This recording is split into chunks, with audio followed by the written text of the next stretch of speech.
فلسفہ مغرب کی تاریخ بائی برٹرینڈ رسل پارٹ 61۔ برٹ نے ایک دلچسپ کتاب جدید طبیعیاتی سائنس کی مبادل طبیعیاتی بنیادیں 1925 لکھی۔ یہ کتاب پرزور طور پر ان متعدد بے جا مفروضوں کا ذکر کرتی ہے جو جدید سائنس کے بانیوں نے دیے۔ وہ صحیح کہتا ہے کہ کوپرنیکس کے زمانے میں کوئی ایسے حقائق معلوم نہیں تھے جنہوں نے اسے نظام قائم کرنے پر مجبور کیا، اور متعدد ایسے تھے جو اس کے خلاف ہو جاتے تھے۔ اگر ہم اثر تجرباتی فلسفی 16ویں صدی میں پیدا ہوتے تو وہ پہلے لوگ ہوتے جو نئے فلسفہ کائنات پر طعن و تضحیک کر کے اسے نکال واحد کرتے۔ کتاب کا عمومی مقصد جدید سائنس کو بے وقوعت ثابت کرنا ہے۔ اس کے لیے یہ بات پیش کی گئی ہے کہ سائنس کی دریافتیں ضعیف الاعتقادی حادثات کا نتیجہ ہیں، جو ایسے بھونڈے تھے جیسے کہ قرون وسطیٰ کے اعتقادات۔ میری رائے میں یہ سائنسی رویے کے متعلق غلط فہمی ہے۔ جو اعتقاد سائنسدان کو دوسروں سے مختلف بناتا ہے، ان کا تعلق وٹ سے نہیں بلکہ اس سے ہے کہ وہ کیوں اور کیسے، ہاؤ اینڈ وائی، ایسا اعتقاد رکھتا ہے۔ اس کے اعتقادات آزمائشی ہوتے ہیں، مستحکم نہیں، وہ ثبوت پر مبنی ہوتے ہیں، سند یا وجدان پر نہیں۔ کوپرنیکس کے اپنے نظریے کو ایک مفروضہ کہنے میں حق بجانب تھا۔ اس کے مخالفین یہ سوچنے میں غلط تھے کہ نئی مفروضات غیر پسندیدہ ہیں۔ جدید سائنس کے بانی لوگوں میں دو خوبیاں تھیں جو ضروری نہیں کہ یکجا پائی جائیں۔ یہ دونوں خوبیاں یہ ہیں: مشاہدے میں انتہائی صبر اور مفروضات تشکیل دینے میں بڑی جرأت۔ ان خوبیوں میں سے دوسری ابتدائی یونانی فلسفیوں میں پائی جاتی تھی، اور پہلی بہت حد تک قدیم عہد میں بعد کے ماہرین فلکیات میں۔ لیکن قدماء میں شاید آرسٹاکس کے سوا کسی میں بھی یہ دونوں خوبیاں نہیں تھیں۔ قرون وسطیٰ میں تو کسی میں ایک میں بھی نہیں تھی۔ کوپرنیکس میں اس کے عظیم متبعین کے مانند دونوں موجود تھیں۔ اس کے زمانے میں موجود آلات کی مدد سے آسمانی کرے پر اجرام فلکی کی گردش کے متعلق جو جانا جا سکتا تھا وہ سب جانتا تھا۔ اس نے مفروضہ قائم کر لیا تھا کہ تمام سماوی کروں کی حرکت کی بنسبت زمین کی گردش زیادہ کفایت پسند ہے۔ جدید نظریات کے مطابق جو تمام حرکات کو اضافی سمجھتے ہیں، ان کے مفروضات سے صرف سادگی کا فائدہ ہوا ہے۔ لیکن یہ مفروضہ اس کا نہیں تھا، اور نہ ہی اس کے کسی ہم اثر کا تھا۔ جہاں تک زمین کی سالانہ گردش کا تعلق ہے تو پھر سادگی میں ہاتھ آتی ہے، لیکن یہ ایسی قابل ذکر نہیں جیسی کہ روزانہ گردش کے معاملہ میں ہے۔ کوپرنیکس کو ابھی اپائسیلس کی ضرورت تھی، اگرچہ یہ بیتلی نظام کی ضرورت سے بہت زیادہ تھی۔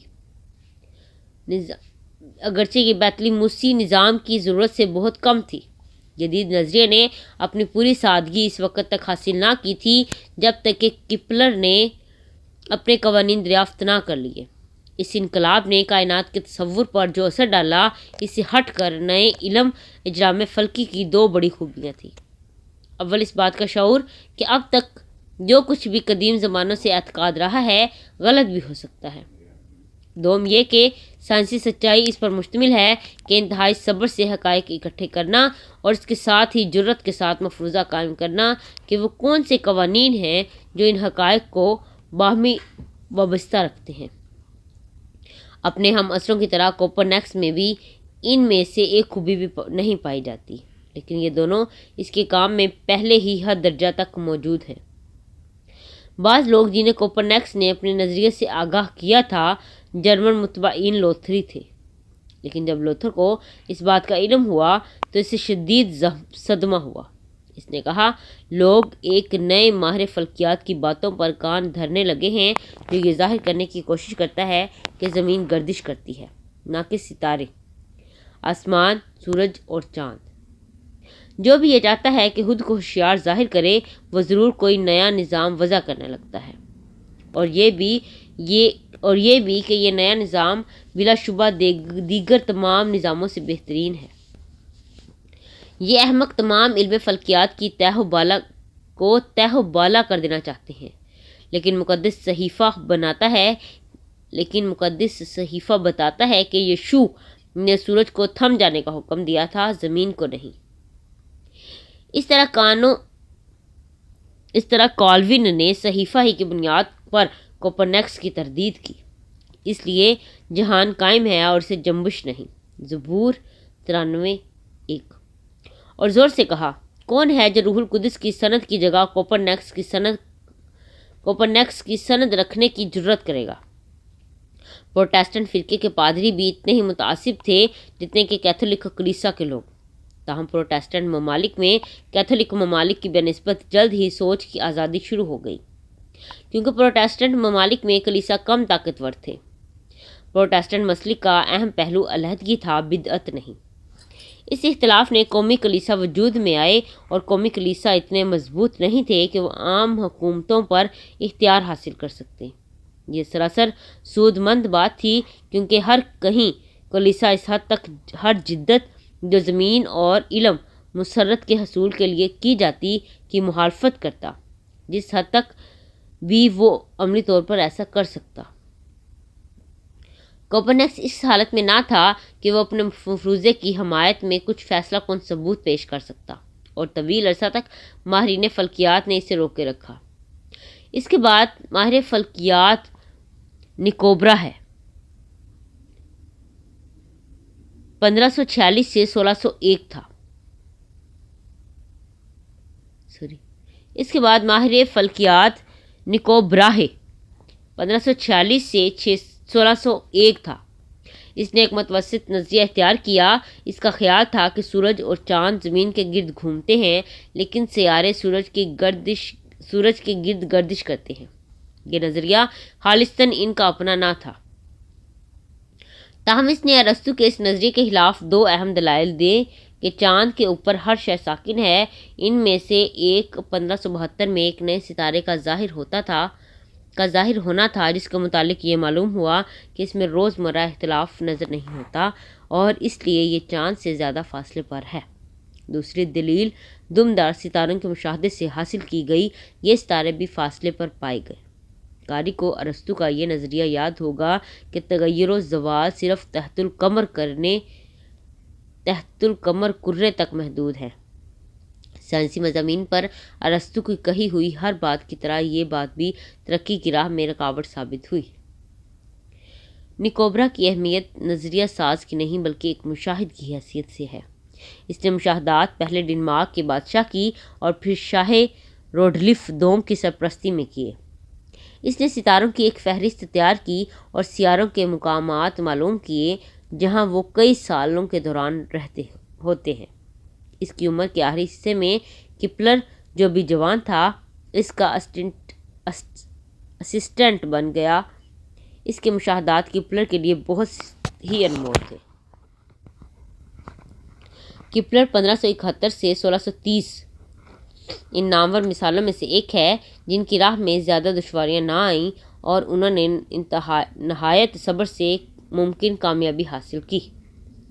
کوپرنیکس کے بعد وہ پہلا اہم ماہر علم حیت تھا جس نے شمسی مرکزی نظریہ اختیار کیا، لیکن ٹیکوبراہ کی مواتیات نے ظاہر کیا کہ کوپرنیکس کے نظریے کے پیش نظر نظریہ مکمل طور پر صحیح نہیں ہو سکتا۔ وہ فیثاغورسیت سے متاثر تھا اور ایک اچھا پروٹسٹنٹ ہونے کے باوجود تصوری طور پر آفتاب پرستی کی طرف مائل تھا۔ بلا شبہ ان محرکات نے اسے شمسی مرکز کی حمایت میں متعصب بنا دیا۔ اس کو فیثاغورس نے ہی اسے افلاطون کی ٹائمیس کی طرف مائل کیا، جس سے اس نے فرض کر لیا کہ کائنات کی اہمیت 5 دائمی جسامتوں سے ہی منسوب ہونی چاہیے۔ اس نے اپنے ذہن کو ان مفروضات کی حیثیت سے پیش کیا، بلاخر خوش نصیبی سے ان میں سے ایک کاریگر ثابت ہوا۔ کیپلر کی عظیم کامیابی سیاروں کی گردش کے 3 قوانین کی دریافت ہے۔ ان میں سے اس نے 2 1609 میں اور تیسرا 1619 میں شائع کیا۔ اس کا پہلا قانون یہ ہے کہ سیارے بیضوی مدار ظاہر کرتے ہیں اور سورج ان کا مرکز ہوتا ہے۔ اس کا دوسرا قانون یہ ہے کہ وہ خط گردش جو سیارے کو سورج سے ملاتا ہے برابر اوقات میں برابر علاقوں کا احاطہ کرتا ہے۔ اس کے تیسرے قانون کے مطابق ایک سیارے کی گردش کے دورانیے کا مربع سیارے کے سورج سے اوسط فاصلہ کے مکعب کے متناسب ہوتا ہے۔ ان قوانین کی اہمیت کی وضاحت میں کچھ کہنا ضروری ہے۔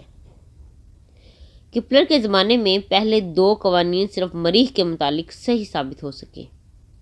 جہاں تک دوسرے سیاروں کا تعلق ہے، مشاہدات کی ان سے مطابقت پائی گئی، لیکن یہ ایسی نہیں تھی کہ ان کا صحیح ہونا حتمی طور پر ثابت ہوتا، تاہم جلد ہی فیصلہ کن تصدیق ہو گئی۔ پہلے قانون کی دریافت یہ ہے کہ سیارے بیضوی صورت میں گردش کرتے ہیں۔ آج جدید انسان اسے آسانی سے مان لیتا ہے، لیکن ابتدا میں اسے تسلیم کرنے کی روایت سے آزادی پانا بہت ہی محنت طلب تھا۔ بلا استثناء تمام ماہرین فلکیات صرف ایک بات پر متفق تھے کہ تمام اجرام فلکی کی گردش کروی ہے یا کروی گردش محلوط ہے۔ سیاروں کی گردش کی وضاحت میں جہاں دائروں کو ناکافی پایا گیا، وہاں ایپی سائیکلز استعمال کیے گئے۔ ایک ایپی سائیکل وہ حمیدہ لکیر ہوتی ہے جس کی نشاندہی اس نقطے سے ہوتی ہے جہاں دائرہ کسی اور دائرے پر گردش کرتا ہے۔ مثلاً ایک بڑا پہیہ لیں اور اسے زمین پر چپٹا باندھ دیں، ایک چھوٹا پہیہ لیں، یہ بھی زمین پر چپٹا بندھا ہو جس کے اندر سے میخیں گزر رہی ہوں۔ اب چھوٹے پہیے کو بڑے پہیے پر اس طرح گھمائیں کہ اس کے میخیں زمین کو چھوتی ہو۔ زمین پر میخ کا نشان ایک ایپی سائیکل کی نشاندہی کرے گا۔ سورج کے تعلق سے چاند کا مدار قریب ایسا ہی ہے۔ تقریباً ایسے ہی زمین سورج کے گرد دائرہ بناتی ہے اور چاند زمین کے گرد دائرہ بناتا ہے، لیکن یہ محض ایک تخمینہ ہے۔ جب مشاہدات زیادہ صحیح ہوئے تو معلوم ہوا کہ ایپی سائیکلز کا کوئی نظام بھی حقائق پر پوری طرح نہیں اترتا۔ کیپلر نے دیکھا کہ اس کا مفروضہ بیتلیموس یا کوپرنیکس کے بھی مفروضے کی بنسبت مریخ کی معلوم شدہ حالت سے زیادہ مطابق ہے۔ مکمل دائروں کی جگہ بیضوی دائروں نے لے لی تو اس جمالیاتی میلان کو ترک کرنا ضروری ہو گیا جو فیثاغورسیت کے زمانے سے علم فلکیات پر غالب چلا آ رہا تھا۔ دائرہ ایک کامل شکل تھی اور آسمانی کرے ایک کامل اجسام تھے۔ ابتدائی دیوتا اور افلاطون اور ارسطو کی تحریروں میں بھی یہ دیوتاؤں کے بہت قریب تھے۔ یہ بدیہی امر تھا کہ ایک کامل جسم کا ایک کامل شکل میں حرکت کرنا لازم ہے۔ علاوہ ازیں چونکہ اجرام فلکی آزادانہ گھومتے ہیں، انہیں نہ کوئی کھینچتا اور نہ کوئی دھکیلتا ہے، ان کی گردش فطری ہونی چاہیے۔ اب یہ فرض کرنا آسان نہیں کہ دائرے کے ساتھ کوئی فطری شے وابستہ ہے جو کہ بیضوی شکل کے ساتھ نہیں ہے۔ اس لیے کیپلر کے پہلے قانون کو قبول کیے جانے کے لیے بہت گہرے تعصبات کو ترک کرنا ضروری تھا۔ کسی قدیم فرد بلکہ سیموس کے اور سٹارکس نے بھی ایسے مفروضے کی توقع نہ کی تھی۔ دوسرے قانون کا تعلق سیاروں کی اپنی گردش کے دائرے کے مختلف مقامات پر رفتار کی سرعت سے ہے۔ اگر سورج ایس ہے اور ایک سیارے کے وقت کے برابر وقفوں کو ایک ماہ کہہ لیجیے، P1 P2 P3 P4 P5 متدریج مقامات ہیں، اور کیپلر کے قانون کے مطابق P1 P2 P3 P4 P5 P1 SP2 P2 SP3 P4 SP4 SP5 کے رقبے تمام برابر ہیں۔ یوں سیارہ سورج کے قریب جتنا قریب ہوتا ہے اتنا ہی زیادہ تیز رفتار ہوتا ہے، جتنا کہ اس سے دور اتنا ہی سست رفتار۔ یہ بات بھی ایک نئے صدمے کی تھی۔ ایک عظیم الشان سیارے کے وقار کے منافی بات ہے کہ وہ ایک مقام پر تو تیز رفتار اور ایک دوسرے مقام پر کاہل و سست ہو۔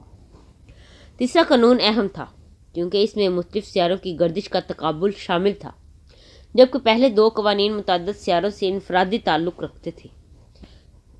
تیسرا قانون کہتا ہے کہ اگر سیارے کا سورج سے اوسط فاصلہ رہے اور اس کے سال کا طول ہو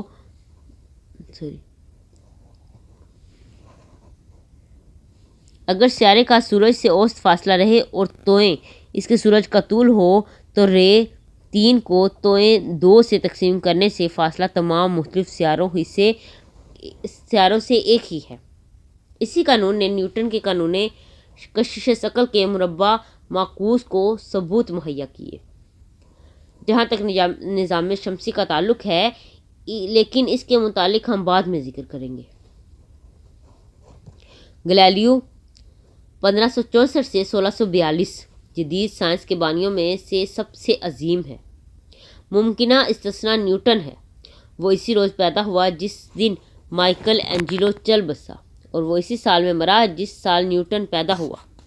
میں یہ حقائق اس لیے پیش کر رہا ہوں، اور اگر کوئی اب بھی اوغون میں یقین رکھتے ہیں، اس کی اہمیت ایک ماہر فلکیات کی ہے، لیکن شاید اس سے بھی زیادہ علم حرکیات کے بانی کی حیثیت سے ہے۔ گلیلیو نے پہلے علم حرکیات میں مقدار حرکت کی اہمیت اور دریافت کی۔ مقدار حرکت سے مراد سرعت حرکت میں تبدیلی ہے، خواہ یہ بلندی یا سمت میں ہو۔ کیوں ایک شے جو ایک دائرے میں یکساں حرکت کر رہی ہے، تمام اوقات میں دائرے کے مرکز کی جانب مقدار حرکت رکھتی ہے، لیکن اس سے پہلے زمانے کی روایتی زبان میں بات کی جائے تو ہم کہہ سکتے ہیں کہ اس نے خط مستقیم میں یکساں حرکت کو صرف فطری قرار دیا، خواہ یہ زمین پر ہو یا سیاروں میں۔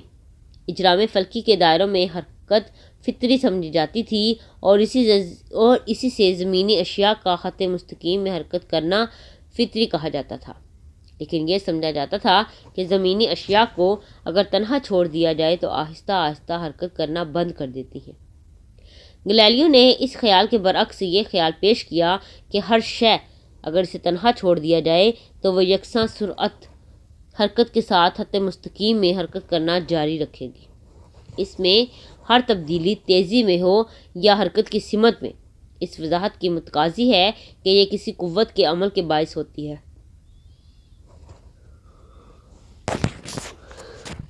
اس اصول کی ابتدا نیوٹن نے کی۔ اسے حرکت کا پہلا اصول کہا جاتا ہے۔ اسے اصول جمود بھی کہا جاتا ہے۔ میں اس کے معنی کی وضاحت بعد میں کروں گا، لیکن پہلے گلیلیو کی دریافتوں کی تفصیل کے بارے میں کچھ کہنا ضروری ہے۔ گلیلیو پہلا شخص تھا جس نے گرتی ہوئی اشیاء کا قانون قائم کیا۔ یہ قانون جس نے مقدار حرکت کا تصور دیا بہت ہی زیادہ سادہ ہے۔ یہ کہتا ہے کہ جب ایک شے آزادانہ گر رہی ہوتی ہے تو اس کی مقدار حرکت مستقل ہوتی ہے، سوائے ہوا میں کسی رکاوٹ کے مداخلت کے۔ مزید یہ کہ تمام اشیاء بھاری ہوں یا ہلکی، بڑی ہوں یا چھوٹی، کی مقدار حرکت یکساں ہوتی ہے۔ ہوا کے پمپ کی ایجاد تک اس قانون کی مکمل صداقت کا ثبوت ممکن نہ تھا، اور یہ 1654 میں ایجاد ہوا۔ اس کے بعد خلا میں اشیاء کے گرنے کے عمل کا مشاہدہ ممکن تھا، اور یہ معلوم ہوا کہ پر بھی اتنی تیزی سے گرتے ہیں جتنی تیزی سے سیب۔ گلیلیو نے یہ ثابت کیا یہ تھا کہ ایک ہی شے کے بڑے اور چھوٹے ٹکڑوں کے درمیان کوئی قابل پیمائش فرق نہیں ہوتا۔ اس وقت تک یہ خیال تھا کہ سیسے کا ایک بڑا ٹکڑا اس کے چھوٹے ٹکڑے کی بنسبت زیادہ تیزی سے گرتا ہے، لیکن گلیلیو نے تجربے سے یہ ثابت کیا کہ یہ صورت حقیقت نہیں ہے۔ اس کے زمانے میں پیمائش اتنی ٹھیک نہ ہو سکتی تھی جتنی کہ اس کے بعد ہوئی ہے۔ اس کے باوجود وہ گرتی ہوئی اشیاء کے صحیح قانون پر پہنچ گیا۔ اگر ایک شے خلا میں گر رہی ہو تو اس کی مقدار حرکت مستقل شرح سے بڑھتی ہے۔ پہلے سیکنڈ کے خاتمہ پر اس کی مقدار حرکت 32 فٹ فی سیکنڈ ہوگی، دوسرے سیکنڈ کے خاتمہ پر 64 فٹ فی سیکنڈ، تیسرے سیکنڈ کے خاتمہ پر 96 فٹ فی سیکنڈ، اور اعلیٰ حاصل القیاس مقدار حرکت یعنی وہ شرح جس پر سرعت حرکت بڑھتی ہے ہمیشہ ایک ہی ہوتی ہے۔ ہر سیکنڈ میں سرعت حرکت کا اضافہ تقریباً 32 فٹ فی سیکنڈ ہوتا ہے۔ گلیلیو نے متحرک اشیاء کا بھی مطالعہ کیا۔ یہ موضوع اس کے اجر توسکانی کے ڈیوک کے لیے اہم تھا۔ یہ سمجھا جاتا تھا کہ ایک پروجیکٹائل کو افقی طور پر پھینکا جائے تو وہ تھوڑی سی افقی جائے گا اور پھر عمودی طور پر گرنا شروع ہو جائے گا۔ گلیلیو نے یہ واضح کیا کہ ہوا کی مدافعت کے قطع نظر افقی سرعت رفتار قانون جمود کے مطابق مستقل رہے گی، لیکن عمودی سرعت رفتار میں اضافہ ہوگا جو گرتی ہوئی اشیاء کے قانون کے مطابق بڑھتی چلی جائے گی، یہ جاننے کے لیے کہ پروجیکٹائل پرواز کے فوراً بعد قلیل عرصہ 1 سیکنڈ صحیح کے لیے کس طرح حرکت کرے گا۔ ہم یوں آگے بڑھتے ہیں۔ پہلے یہ کہ اگر وہ گر نہیں رہا تو کچھ افقی فاصلہ طے کرے گا جو اس کے برابر ہوگا جو اس نے پرواز کے بعد پہلے سیکنڈ میں طے کیا۔ دوسرے یہ کہ اگر یہ افقی نہیں جا رہا بلکہ صرف گر رہا ہو تو یہ عمودی طور پر گرے گا، جس کی سرعت رفتار اس وقت سے متناسب ہوگی جس سے پرواز شروع ہوئی۔ در حقیقت اس کی جگہ کی تبدیلی وہ ہوگی جو اس صورت میں ہوتی ہے جو اگر پہلے 1 سیکنڈ کے لیے ابتدائی سرعت رفتار کے ساتھ افقی چلنے پر ہوگی، پھر وہ عمودی طور پر گرے گا تو 1 سیکنڈ کے لیے اس کی سرعت رفتار اس وقت کے متناسب ہوگی جو پرواز کی ابتدا سے ہوا ہو۔ ایک سادہ پیمائش ظاہر کرتی ہے کہ اس کا نتیجتاً راستہ شلجی یا قریب البعوضی شکل کا ہے۔ مشاہدے سے اس کی تصدیق ہو گئی سوائے اس مدافعت کے جو ہوا اس میں پیدا کرتی ہے۔ اوپر بیان کردہ اصول ایک سادہ مثال ہے جو علم حرکیات میں بہت زیادہ بار آور ثابت ہوئی۔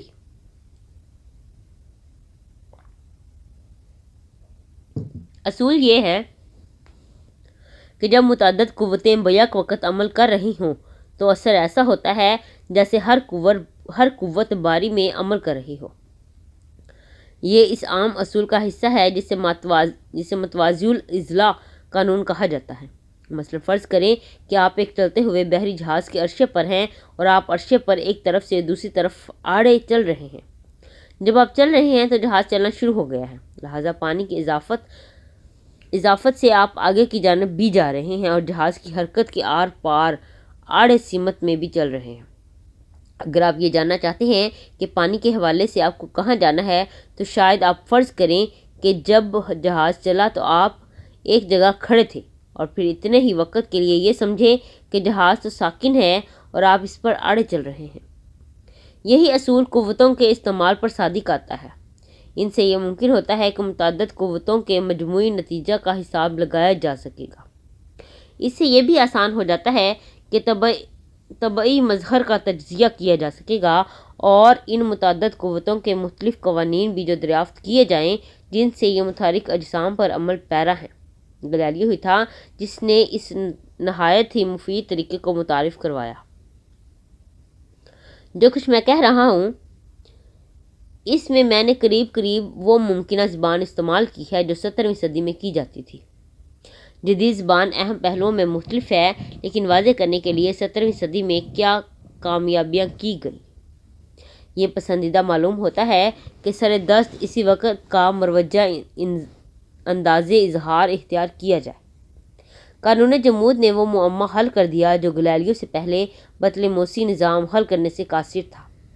جیسے کہ اوپر مشاہدہ ہوا ہے کہ اگر آپ ایک مینار کی چوٹی سے ایک پتھر نیچے گرائیں تو یہ مینار کے عین نیچے زمین پر گرے گا اور ذرہ بھی اس کے مغرب میں نہیں، لیکن اگر زمین گردش کر رہی ہے تو پتھر کے نیچے آنے کے دوران اسے کچھ فاصلہ پر کھسک جانا چاہیے، لیکن ایسا نہ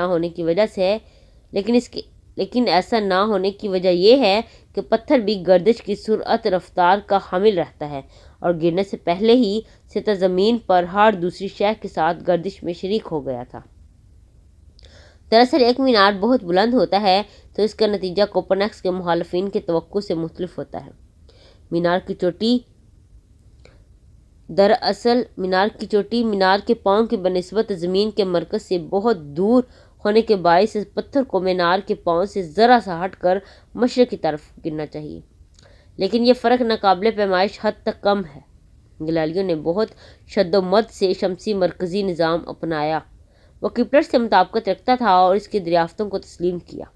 گلیلیو نے جب یہ سنا کہ ایک پرتگالی نے حال ہی میں ایک دوربین ایجاد کی ہے تو گلیلیو نے خود بھی ایک دوربین بنا لی اور بہت تیزی سے متعدد اہم اشیاء دریافت کر لی۔ اسے معلوم تھا کہ کہکشاں لاتعداد مختلف ستاروں پر مشتمل ہے۔ اس نے زہرہ، وینس کے مراحل دریافت کیے۔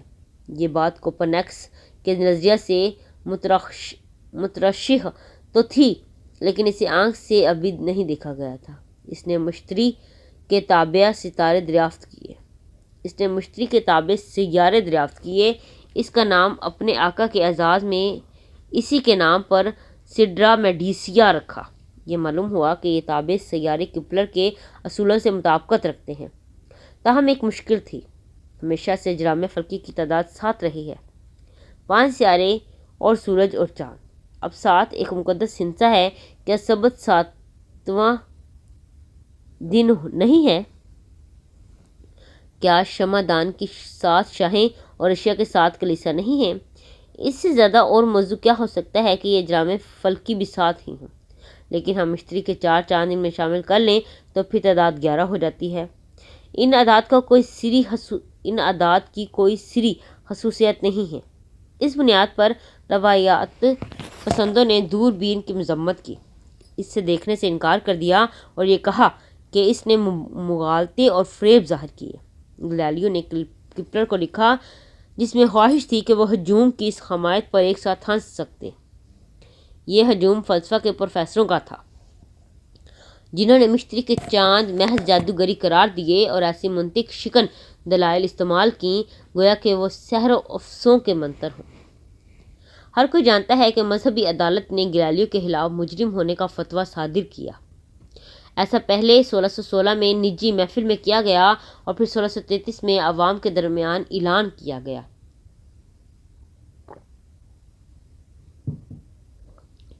دوسرے موقع پر گلیلیو اپنی بات سے دستبردار ہو گیا اور وعدہ کیا کہ آئندہ کبھی یہ نہیں کہے گا کہ زمین گھومتی ہے یا گردش کرتی ہے۔ مذہبی عدالت اٹلی میں سائنس کو ختم کرنے میں کامیاب رہی اور صدیوں تک وہاں سائنس دوبارہ زندہ نہ ہوئی، لیکن یہ سائنسدانوں کو شمسی مرکزی نظریہ اپنانے میں نہ روک سکی۔ اس نے اپنی حماقت سے کلیسا کو ناقابل تلافی نقصان پہنچایا۔ خوش نصیبی سے پروٹیسٹنٹ ممالک میں جہاں اہل کلیسا سائنس کو جتنا بھی نقصان پہنچانے کے لیے بے قرار ہوں، ریاستی اختیار حاصل کرنے کے نااہل تھے۔ نیوٹن 1642 سے 1727 نے اس کامیابی کو تکمیل سے ہمکنار کیا، جس کے لیے کوپرنیکس، کیپلر اور گلیلیو نے راہ ہموار کی۔ اپنے 3 حرکت کے اصولوں سے ابتدا کر کے ان میں سے پہلے وہ گلیلیو کے مرہون منت ہیں۔ اس نے ثابت کیا کہ کیپلر کے 3 اصول اس قضیہ کے مترادف ہیں کہ ہر سیارے کی ہر لمحہ سورج کی جانب مقدار حرکت سورج کے فاصلہ کے مربع معکوس کے مطابق بدلتی ہے۔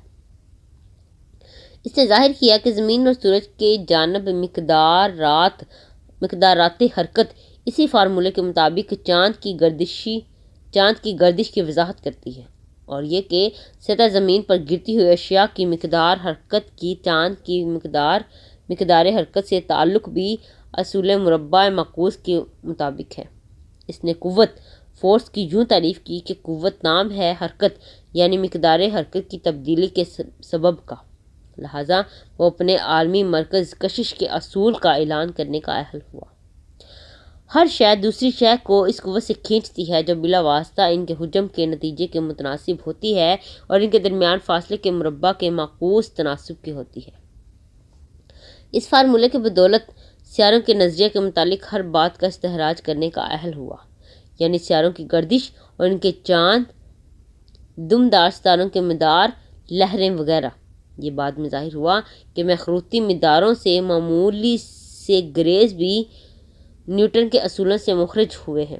اس کی کامیابی اس قدر مکمل تھی کہ نیوٹن کو خطرہ ہو گیا کہ وہ دوسرا ارسطو نہ بن جائے اور ترقی کی راہ میں ناقابل عبور رکاوٹ نہ بن جائے۔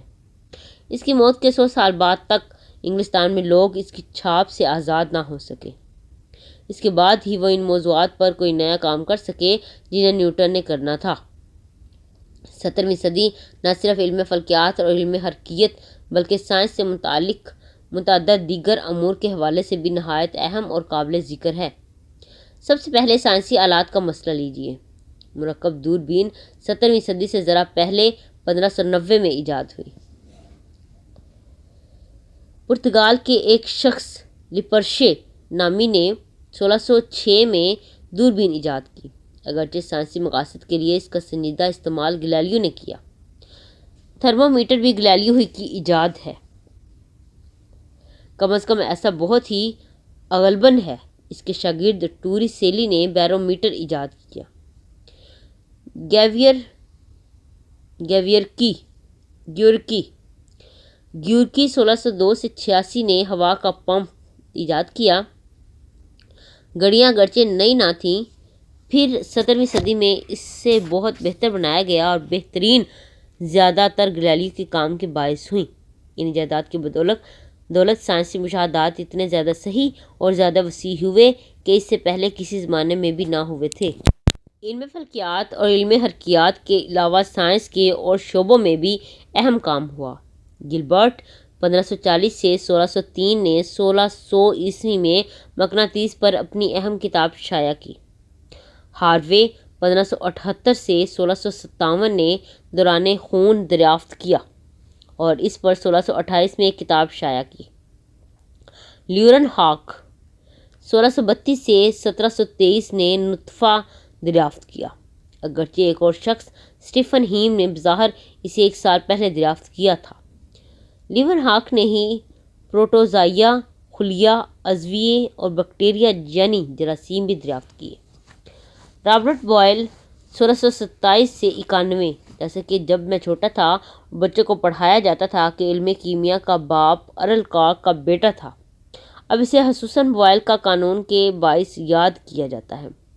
قانون یہ ہے کہ گیس کی ایک خاص مقدار کا دباؤ ایک خاص درجہ حرارت پر اس کے حجم سے برعکس تناسب رکھتا ہے۔ میں نے اب تک خالص علم ریاضی میں ہونے والی ترقی سے متعلق کچھ نہیں کہا ہے، لیکن بلا شبہ یہ بہت اہم ہے اور طبیعیاتی علوم میں بہت زیادہ کام کے لیے یہ ناگزیر تھی۔ نیپیئر نے 1614 میں لوکارسم کی ایجاد پر کتاب شائع کی۔ 17ویں صدی کے متعدد ماہرین ریاضی کی محنت کی بدولت خطوط مرتبہ جیومیٹری وجود میں آئی۔ ان ماہرین میں سب سے زیادہ اضافہ ڈیکارٹ نے کیا۔ نیوٹن اور لائبنیز نے اپنے اپنے طور پر تفریقی اور